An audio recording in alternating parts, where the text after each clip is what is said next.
What is at stake when we talk about the future? Or, as we say in Co-Futures, what is at stake when we talk about futures? At Co-Futures, our mission is to find possible futures that can transform our ways of thinking about the present, as much as they transform the ways in which we can imagine and build different futures.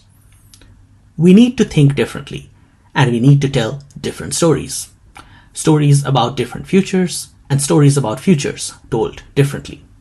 There is no crisis of the imagination. There is a problem of not recognizing the complexity of imaginations that are different from our own. Our future is not unevenly distributed. There is a refusal to recognize and acknowledge the coevalness of futures different from our own.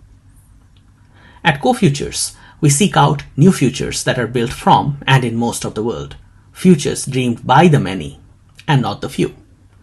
Because imagining radically different futures has a life or death quality for those whose presents are beset by inequality and precarity or by the acute effects of climate change and the global environmental crisis.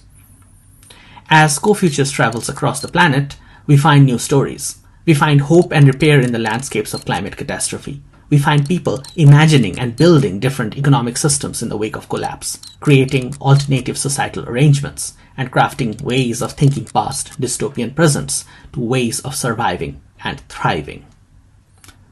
After all, different futures are not only possible, they are being built right now in our imagination, in the acts of resistance and flourishing of alternatives around the world.